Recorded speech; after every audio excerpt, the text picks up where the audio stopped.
Alan Graham speaking. This is the restoration of an 022 Albin marine engine.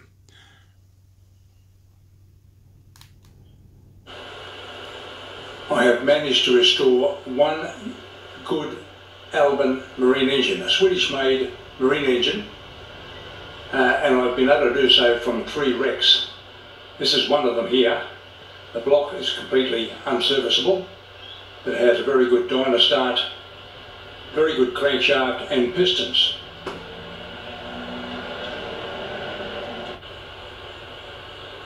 Here's the other side of that engine, and you can see the damage to the block.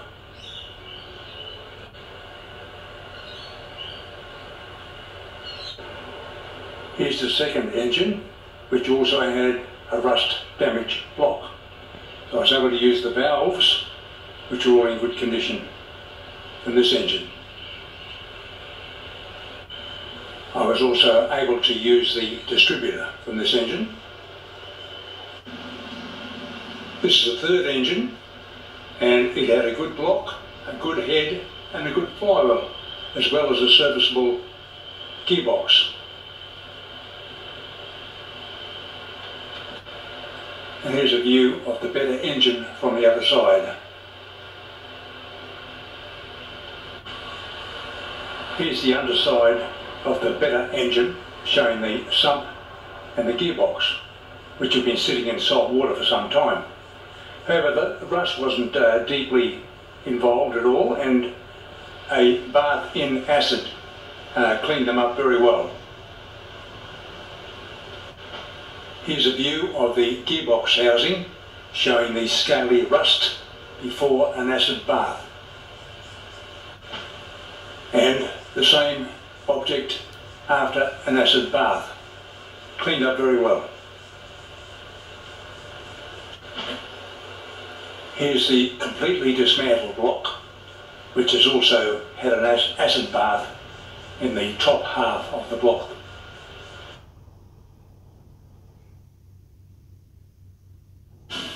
Here's all the bits of the dismantled motor,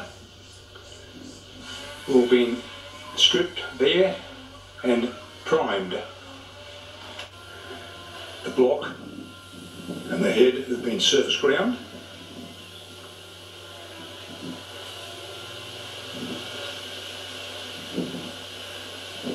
Dyno start, coupling,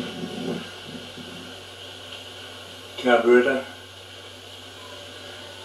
sump, distributor, fuel pump, pistons, gear shift mechanism, oil pump, new seals for the crankcase and the gearbox, crankshaft, camshaft,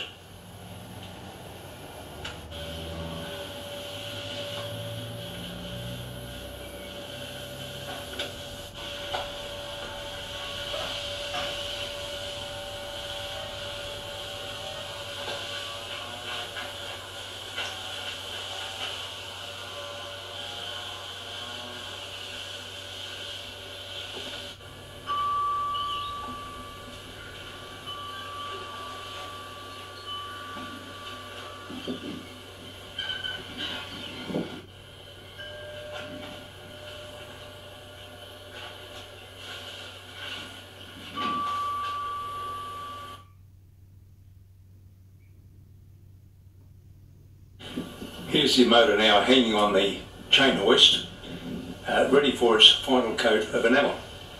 It is minus the carburetor, which is a different colour, and the dyno start, which is also a different colour.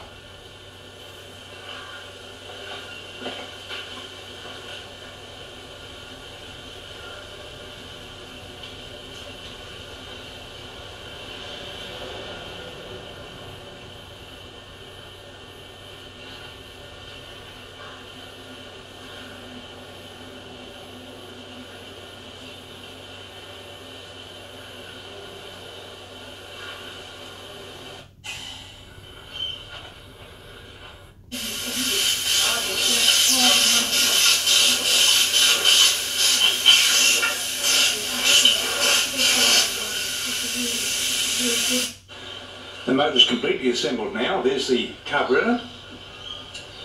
There's its new belts connected up to the dyno start. There's your water line across the top of the engine there over the thermostat housing.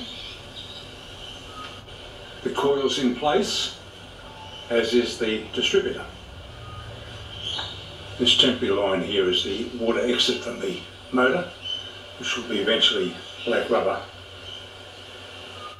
So I now have to mock up the dashboard and connect up the electrical wiring so that I can start the engine. Well, the big day's arrived. I'm about to push the starter button and see if she'll go. This is the dashboard here now. Handmade controls. This one here is the throttle. This one is the choke. This one here is the gears.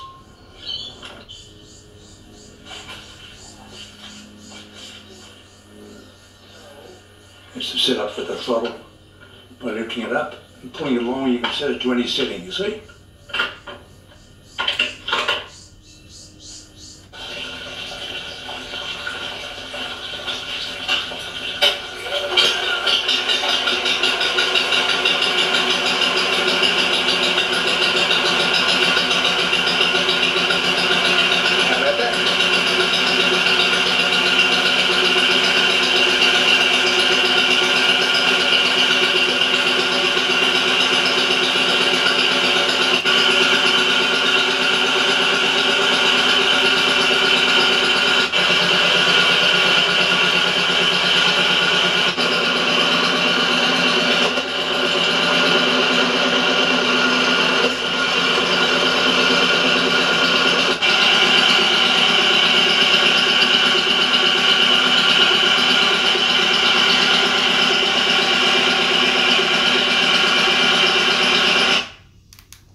Now, if you like this type of video, please subscribe.